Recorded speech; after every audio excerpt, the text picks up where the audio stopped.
Comment laisser le Saint-Esprit combattre vos batailles spirituelles et restaurer la foi de votre âme. Imaginez une bataille silencieuse qui se déroule au cœur de votre âme, une lutte invisible que personne ne voit, mais qui épuise chaque fibre de votre être. Vous souriez, vous avancez, vous priez, mais à l'intérieur, la fatigue s'installe, imperceptible, comme une brume qui envahit chaque pensée et chaque émotion. Cette lutte n'est pas toujours bruyante, elle n'apparaît pas sur votre visage ni dans vos actions, et pourtant elle est réelle.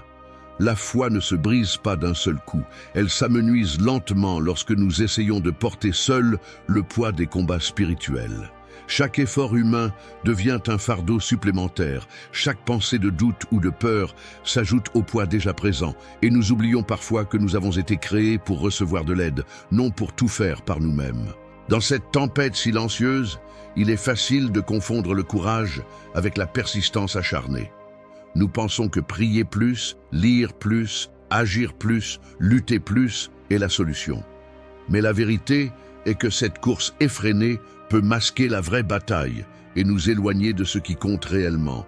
Laissez le Saint-Esprit agir en nous et pour nous. Dieu ne nous appelle pas à nous épuiser inutilement dans des combats que nous ne pouvons pas gagner seuls. Il nous appelle à reconnaître nos limites, à déposer nos armes humaines et à laisser celui qui est puissant nous défendre, nous guider et restaurer ce que nous avons perdu. La fatigue spirituelle ne se voit pas toujours dans les épreuves spectaculaires. Elle se cache dans les nuits sans repos, dans les moments où vous doutez silencieusement de votre valeur, de votre capacité à persévérer ou de l'efficacité de vos prières. Ce type de lutte ne détruit pas la foi instantanément, mais elle ronge l'âme jusqu'à ce que nous sentions un vide, une lassitude, une insatisfaction profonde. Comprendre cela est essentiel pour apprendre à ne pas laisser nos efforts humains usurper le rôle de l'esprit. Nous devons reconnaître ces signes de fatigue silencieuse et comprendre que ce n'est pas un échec, mais un signal de Dieu pour nous apprendre à lâcher prise. Il existe une dimension de la vie spirituelle que peu de gens explorent, celle où le combat devient révélateur. Quand nous sommes fatigués, frustrés ou déçus par nos propres limites, le Saint-Esprit peut se révéler comme une puissance invisible mais inébranlable. Il combat pour nous dans les zones où nous ne pouvons pas agir. Il restaure la foi que nous pensions perdue et il rétablit l'harmonie dans notre esprit et notre cœur. Dans ce voyage que nous allons entreprendre, vous apprendrez à identifier ce que l'on appelle les zones invisibles de combat, à comprendre comment l'esprit agit subtilement et comment permettre à sa puissance de transformer la faiblesse en force, la confusion en clarté et le doute en certitude. Nous découvrirons ensemble que la vraie bataille n'est pas toujours celle que nous menons avec nos mains, nos mots ou nos plans, mais celle que nous acceptons de laisser Dieu mener. Trop souvent, nous pensons que notre foi doit être une performance, qu'elle doit être mesurable par notre endurance ou nos résultats visibles. La vérité est que la foi véritable se révèle dans l'abandon, dans le fait de se tenir dans la confiance quand rien ne semble bouger. Cette introduction est un appel à regarder au-delà des efforts humains et à comprendre que la paix intérieure, la restauration et la victoire spirituelle ne viennent pas de nous, mais de celui qui connaît le chemin et qui combat pour nous, même quand nous ne le voyons pas, quand la foi s'épuise en silence. Il existe des moments dans la vie spirituelle où tout semble fonctionner à l'extérieur, mais à l'intérieur, votre cœur est fatigué. Vous continuez à prier, à lire, à chanter, à avancer dans votre routine spirituelle, mais chaque action semble de plus en plus lourde, comme si un poids invisible s'installait dans votre âme. Cette fatigue n'est pas physique, elle est spirituelle. Elle se manifeste par des doutes silencieux, une lassitude qui ne parle pas, des prières répétées qui ne semblent jamais atteindre leur cible. Vous n'êtes pas seul à ressentir cette érosion progressive de la foi. Beaucoup de croyants traversent ces saisons sans oser en parler, cachant la lutte derrière des sourires ou des paroles encourageantes. La foi ne disparaît pas instantanément, elle se consume lentement quand nous essayons de porter seuls des combats que nous ne pouvons pas gagner par nos forces. Chaque doute, chaque peur ou chaque émotion non résolue devient un poids supplémentaire qui s'accumule, jusqu'à ce que le cœur commence à se sentir vide, usé et découragé. C'est dans ces moments que nous devons comprendre une vérité essentielle. La bataille n'est pas la nôtre seule. Il y a une présence, le Saint-Esprit, qui ne dort jamais et qui est prêt à prendre la direction de nos luttes, mais il faut lui céder la place. Laisser l'Esprit agir n'est pas un signe de faiblesse, mais un acte de foi plus profond que n'importe quelle persistance humaine. Quand votre foi s'épuise en silence, il est facile de croire que vous êtes seul, que vos efforts sont insuffisants ou que Dieu vous a oublié. Mais le silence apparent ne signifie jamais l'absence de Dieu. La fatigue que vous ressentez est souvent le moment précis où l'Esprit veut que vous déposiez vos armes, que vous vous reposiez dans sa puissance et que vous lui permettiez de combattre là où vous n'avez plus de force. Reconnaître cette fatigue et la confier à l'Esprit est le premier pas vers la restauration. Il transforme la lassitude en renouvellement, le doute en clarté et la solitude en communion vivante avec Dieu. Dans cette compréhension, vous apprendrez à identifier les signes subtils de la fatigue spirituelle avant qu'elle ne devienne paralysante. Vous verrez comment les luttes silencieuses révèlent votre dépendance à l'Esprit et pourquoi ces moments sont essentiels pour expérimenter la vraie puissance de Dieu. La foi qui survit à l'épuisement n'est pas celle qui résiste par volonté humaine, mais celle qui s'abandonne complètement à celui qui combat pour vous. Lorsque vous commencerez à reconnaître ces saisons, vous verrez que même les batailles les plus invisibles deviennent des occasions pour l'Esprit de manifester sa gloire, de fortifier votre cœur et de restaurer votre foi en profondeur. Le piège du combat permanent. Beaucoup croient que la vie chrétienne doit toujours être une lutte constante. Nous sommes convaincus que pour rester fidèles, nous devons être en alerte, combattre sans relâche, prier sans cesse et chercher à contrôler chaque situation. Cette mentalité transforme rapidement notre foi en tension permanente, comme si chaque jour était une bataille à gagner par nos seules forces. Le problème, c'est que cette approche enferme l'âme dans une prison invisible. Elle empêche le Saint-Esprit de se déplacer librement et de diriger nos combats selon sa sagesse et sa stratégie. Nous finissons épuisés, frustrés et parfois convaincus que quelque chose cloche en nous, alors que le vrai obstacle est notre propre manière de lutter. Vivre dans ce mode de combat constant fait oublier que la paix et la victoire spirituelle ne se mesurent pas par notre endurance, mais par notre capacité à nous placer sous la direction de l'Esprit. La tension permanente crée une fausse impression de spiritualité, alors qu'en réalité, elle nous éloigne de l'expérience de la puissance de Dieu. Nous pouvons prier des heures, lire des passages de la Bible et agir avec diligence, mais tant que nous ne laissons pas l'Esprit prendre la première place dans nos luttes, nos efforts resteront limités, inefficaces et parfois même contre-productifs.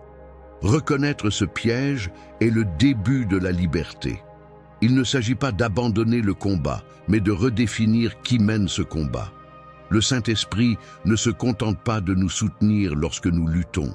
Il désarme l'ennemi, prépare les stratégies et transforme la bataille avant même que nous ne la voyions. Quand nous cessons de vouloir tout contrôler et que nous arrêtons de nous épuiser à maintenir une tension constante, nous découvrons un repos profond, une force qui dépasse nos capacités humaines et une victoire qui ne dépend pas de notre persistance.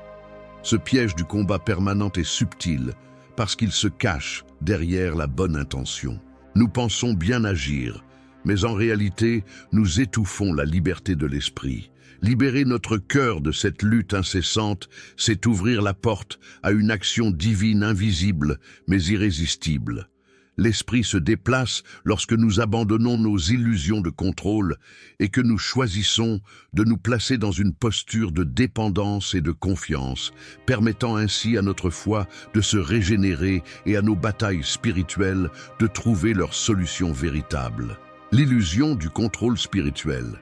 Il existe une croyance subtile mais puissante qui peut freiner notre marche avec Dieu. L'idée que tout doit être parfaitement contrôlé au nom de la foi. Nous pensons que si nous organisons nos prières, planifions nos actions spirituelles et surveillons chaque pensée, nous assurerons la victoire. Mais cette illusion du contrôle est en réalité un frein. Elle nous empêche de reconnaître l'action réelle du Saint-Esprit, nous enfermant dans une croyance que notre efficacité dépend uniquement de notre discipline et de notre volonté. Cette fausse sécurité génère une tension invisible et une frustration lorsque les résultats ne suivent pas nos attentes. Vouloir tout gérer soi-même peut étouffer la puissance divine. Nous croyons que laisser l'esprit agir sans interférence serait passif ou irresponsable, alors que c'est exactement le contraire. C'est permettre à Dieu d'agir pleinement, sans que nos efforts humains brouillent sa stratégie. L'illusion du contrôle fait que nous perdons le sens de l'abandon, et chaque échec ou chaque retard dans nos combats devient un reproche contre nous-mêmes plutôt qu'une invitation à lâcher prise. La véritable maturité spirituelle ne consiste pas à maintenir tout sous contrôle, mais à apprendre à discerner quand agir et quand se tenir dans la confiance silencieuse de l'esprit. Cette posture transforme la façon dont nous vivons les combats spirituels. Elle nous permet de voir que notre rôle n'est pas de remporter chaque bataille par nos efforts, mais de rester aligné avec celui qui connaît le chemin, qui anticipe chaque attaque et qui agit à notre place. Lorsque nous abandonnons l'illusion du contrôle, nous découvrons une liberté que peu expérimentent, le pouvoir de la foi, qui ne dépend plus de nos compétences, de nos calculs ou de nos plans. L'esprit devient le stratège, le guide et le défenseur. Et nous commençons à comprendre que la paix intérieure et la victoire spirituelle naissent dans cet abandon total, là où notre foi cesse d'être une performance et devient une relation vivante et dynamique avec Dieu. La voix douce dans le tumulte intérieur. Au milieu du chaos de nos pensées, de nos peurs et de nos émotions, il existe une voix que nous oublions souvent d'écouter, la voix du Saint-Esprit. Elle ne s'impose pas, elle ne hurle pas, mais elle parle avec douceur, subtilement, au cœur de notre être. Dans un monde qui valorise la force, la rapidité et la réaction immédiate, cette voix calme peut passer inaperçue, et nous risquons de la confondre avec nos propres désirs, nos doutes ou même nos blessures. Apprendre à discerner cette voix est essentiel, car c'est elle qui guide nos pas dans les batailles invisibles et qui révèle la stratégie divine là où nous ne voyons que le désordre. La plupart des croyants confondent la présence du Saint-Esprit avec des émotions fortes ou des signes spectaculaires. Pourtant, son action se manifeste souvent par un murmure, une conviction tranquille, un encouragement intérieur qui ne dépend pas des circonstances extérieures. Savoir reconnaître ce murmure demande de l'attention et de la sensibilité spirituelle. Cela exige que nous ralentissions notre rythme, que nous arrêtions de tout vouloir contrôler et que nous créions un espace intérieur pour entendre clairement sa direction. Dans ce tumulte intérieur, la voix douce du Saint-Esprit agit comme un phare. Elle nous montre quand persévérer, quand patienter et quand laisser les choses se dérouler selon le plan divin. Elle transforme notre manière de réagir aux épreuves et aux attaques en nous orientant vers la paix plutôt que vers la lutte acharnée. Plus nous apprenons à l'écouter, plus nous découvrons que la victoire ne réside pas dans nos actions humaines, mais dans notre capacité à nous aligner avec la sagesse et la puissance de Dieu. Cette écoute attentive change radicalement notre expérience des combats spirituels. Nous commençons à percevoir que l'esprit n'est jamais absent, qu'il est toujours à l'œuvre, même quand nous ne ressentons rien. Sa voix douce devient notre guide, notre assurance et notre force. Elle nous montre que la vraie puissance ne se manifeste pas dans la tension ou la pression, mais dans l'abandon confiant à celui qui connaît chaque bataille, chaque pensée et chaque intention de notre cœur. Quand le silence de Dieu n'est pas son absence. Il existe des saisons où tout semble figé, où les prières semblent rebondir contre un mur invisible, où le ciel semble fermé et où la foi vacille face à l'absence de signes évidents. Dans ces moments, il est facile de croire que Dieu nous a oubliés ou qu'il n'écoute pas. Mais le silence apparent n'est jamais un abandon. Il est souvent le lieu où le Saint-Esprit agit le plus intensément, préparant le terrain pour une restauration que nous ne pouvons encore percevoir. Comprendre cette distinction transforme notre manière de vivre les épreuves et les batailles invisibles de notre âme. Le Saint-Esprit continue de travailler même lorsque nos émotions ou nos expériences ne reflètent pas sa présence. Il agit en profondeur, corrige les racines cachées de la peur, fortifie notre esprit et restaure la foi sans que nous en soyons immédiatement conscients. Ce silence est un espace où notre dépendance à Dieu est purifiée, où notre foi est raffinée et où nous apprenons à le reconnaître non pas parce que nous voyons, mais parce que nous ressentons intérieurement. C'est une invitation à quitter la recherche de résultats visibles pour entrer dans une relation vivante et intime avec lui. Durant ces saisons silencieuses, nous sommes appelés à ne pas agir par panique ou par impulsion, mais à rester dans l'obéissance et la confiance. Le Saint-Esprit utilise ce temps pour restructurer notre perception, réorganiser nos priorités spirituelles et préparer notre cœur à recevoir les victoires invisibles et durables. C'est un processus subtil mais puissant qui démontre que Dieu n'est jamais inactif.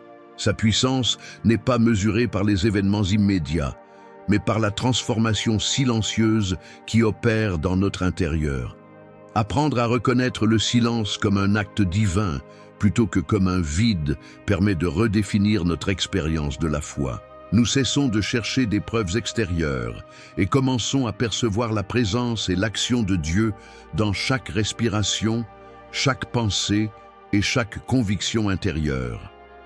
C'est dans cette acceptation que le Saint-Esprit peut pleinement restaurer notre foi, préparer nos victoires spirituelles et nous enseigner à marcher avec confiance, même lorsque rien dans le monde visible ne semble changer. Le combat qui se gagne avant l'action. Beaucoup cherchent la victoire dans les résultats visibles, dans la manifestation immédiate des changements ou dans la réussite de leurs prières et efforts. Mais la véritable victoire commence bien avant que quoi que ce soit n'apparaisse dans le monde extérieur. Elle naît dans le cœur, dans l'âme, dans la posture que nous adoptons face aux défis invisibles. Comprendre que le Saint-Esprit prépare le terrain avant toute action nous permet de ne plus nous épuiser à courir après des résultats temporaires. La paix intérieure devient le véritable indicateur de la victoire qui se construit dans le secret. La première étape consiste à reconnaître que le combat n'est pas contre des circonstances, mais contre ce qui se cache à l'intérieur. Les peurs, les doutes, la fatigue, les croyances limitantes. Tant que nous luttons pour changer ce que nous voyons à l'extérieur sans transformer ce qui est à l'intérieur, nous reproduisons les mêmes cycles de frustration et d'échec. Le Saint-Esprit agit subtilement pour aligner notre esprit et notre cœur avec la vérité divine, créant un espace où la victoire devient inévitable. C'est un processus silencieux, invisible, mais puissant. Lorsque nous nous plaçons dans cette posture intérieure, nous commençons à percevoir la différence entre la force humaine et la puissance divine. Nos prières ne cherchent plus à imposer nos solutions, mais à recevoir la direction de l'Esprit. Nos actions deviennent des prolongements naturels de ce que Dieu a déjà accompli dans notre cœur. La patience et l'obéissance intérieure remplacent l'urgence et la tension. Chaque décision, chaque réaction est guidée non par la peur ou l'angoisse, mais par la paix qui précède le succès spirituel. Le combat qui se gagne avant l'action transforme notre perception de la foi et de la victoire. Nous ne mesurons plus notre spiritualité aux résultats immédiats, mais à notre capacité à rester alignés avec l'esprit dans le silence, dans l'attente et dans la confiance. C'est dans cette attente active que les batailles sont préparées, que la stratégie divine est mise en place et que la victoire devient certaine avant même de la voir se manifester. L'autorité qui naît de l'intimité. La véritable autorité spirituelle ne se mesure pas au volume de nos prières, à la longueur de nos jeûnes ou à l'intensité de nos efforts.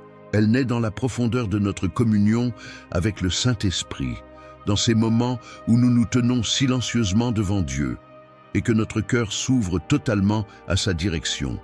Cette intimité transforme notre manière de vivre les combats spirituels, car elle fait passer nos luttes de simples actions humaines à des stratégies divines guidées par celui qui connaît chaque pensée, chaque intention et chaque menace invisible. Lorsque nous nous rapprochons de l'esprit dans l'intimité, nous commençons à discerner sa voix avec précision. Nos décisions ne sont plus motivées par la peur ou l'urgence, mais par la sagesse et la direction divine.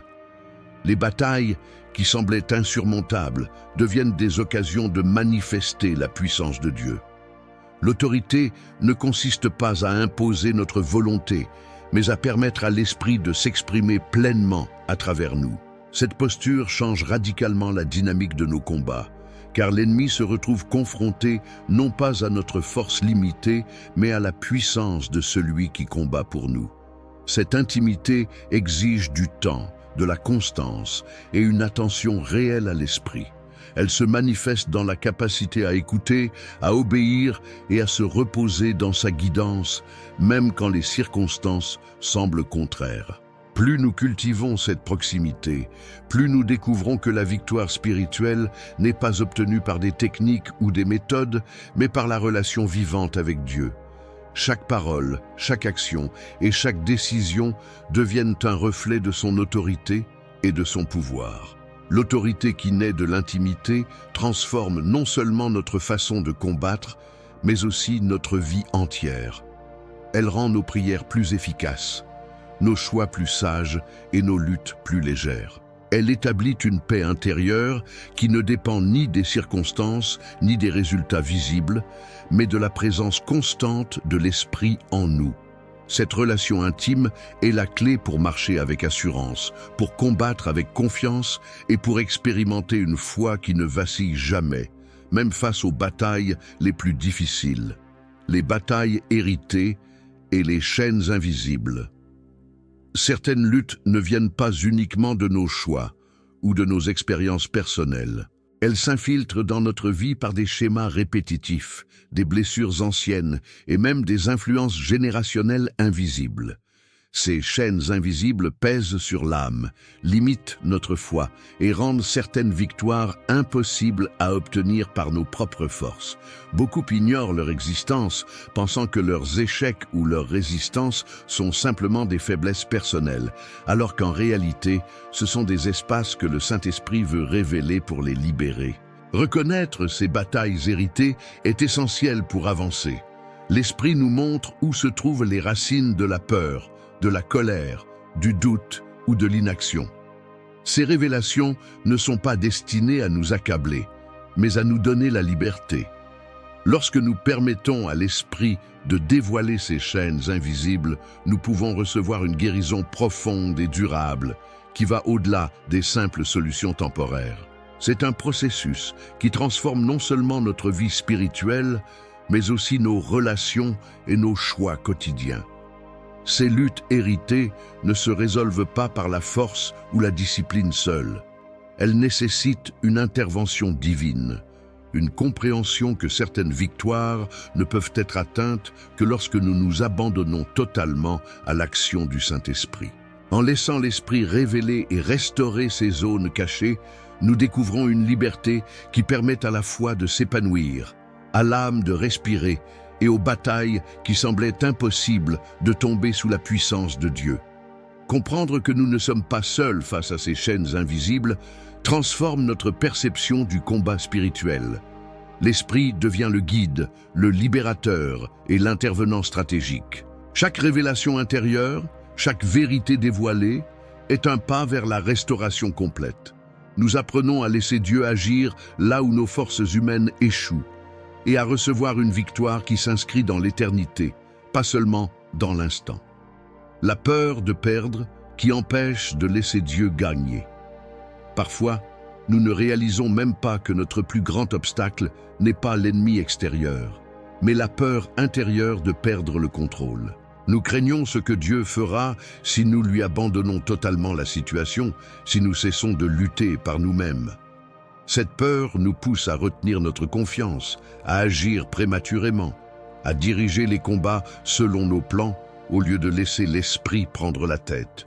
Ironiquement, c'est cette même peur qui bloque la victoire que nous désirons ardemment.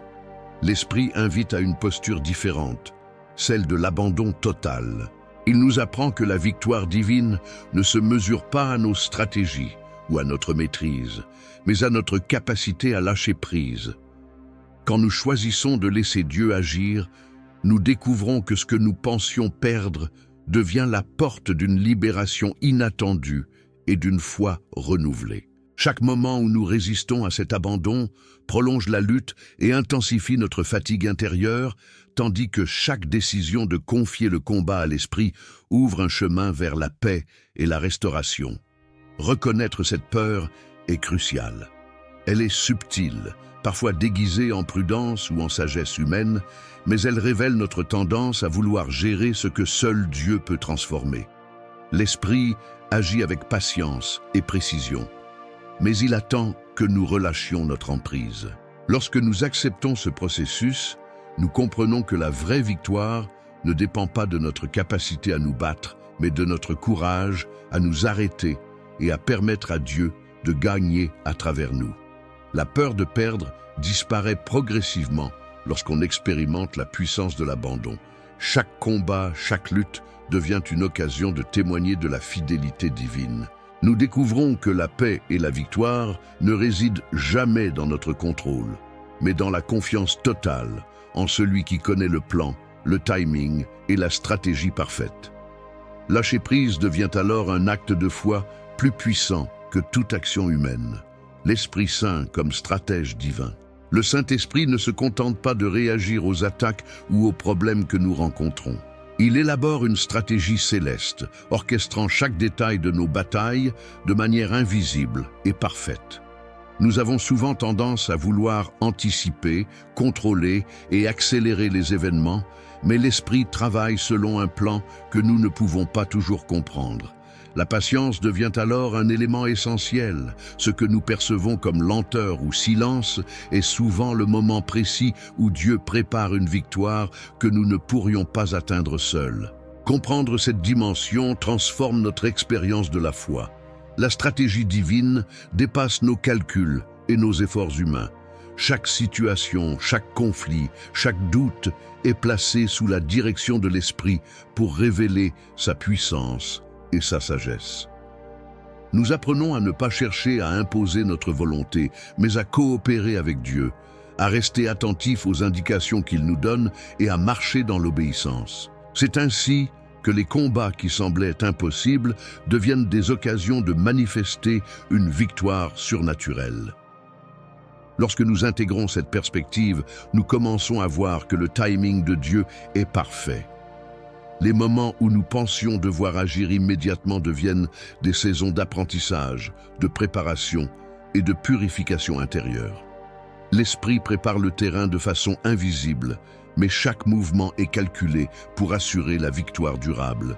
Nos luttes sont transformées, non pas par notre force, mais par la sagesse et la stratégie divine à l'œuvre derrière le voile. Marcher selon cette compréhension nous libère de l'anxiété et du sentiment d'urgence constant. Nous découvrons que le combat spirituel ne se gagne pas par l'effort frénétique, mais par l'alignement avec celui qui connaît chaque détail, chaque intention et chaque conséquence. La vraie puissance se manifeste lorsque nous cessons de courir après les résultats et que nous faisons confiance à l'Esprit pour orchestrer tout ce qui concerne notre vie et nos batailles invisibles. Restaurer la foi au-delà des résultats. Beaucoup vivent leur foi comme si elle dépendait des résultats visibles, des réponses immédiates ou des victoires tangibles. Quand les choses ne se déroulent pas comme prévu, la foi vacille, le doute s'installe et la paix intérieure disparaît. Mais le Saint-Esprit nous enseigne une vérité profonde. La foi véritable ne se mesure pas à ce que nous voyons, mais à notre relation avec Dieu, à notre confiance en lui, malgré les circonstances. C'est dans cet espace que la foi est restaurée et se renforce durablement. Lorsque nous plaçons notre confiance uniquement dans les résultats, nous nous exposons à la déception, à la frustration et à l'épuisement. La foi devient fragile, conditionnée aux événements et non enracinée dans la vérité de Dieu. L'esprit, cependant, agit pour établir une confiance qui ne dépend pas des conditions extérieures. Il transforme notre perception, nous montrant que, même au milieu des tempêtes, notre cœur peut rester ferme et tranquille, parce que la victoire est déjà assurée dans sa stratégie et sa puissance. La restauration de la foi, au-delà des résultats, implique un déplacement de notre regard. Nous apprenons à apprécier la fidélité de Dieu, sa présence constante et son action invisible qui prépare des changements profonds et durables.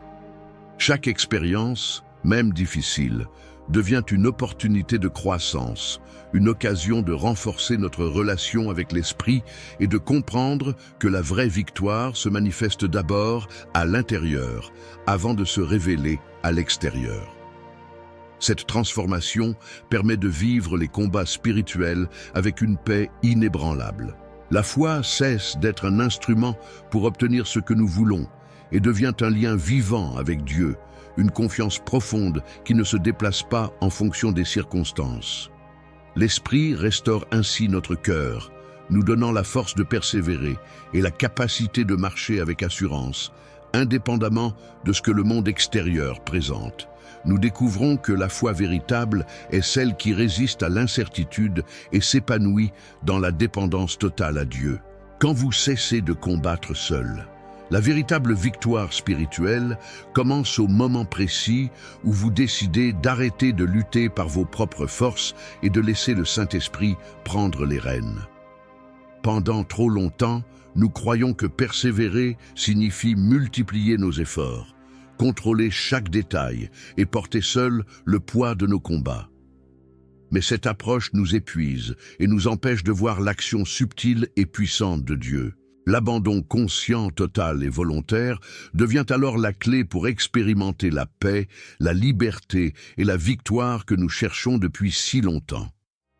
Cesser de combattre seul ne signifie pas renoncer à la foi ou à l'action.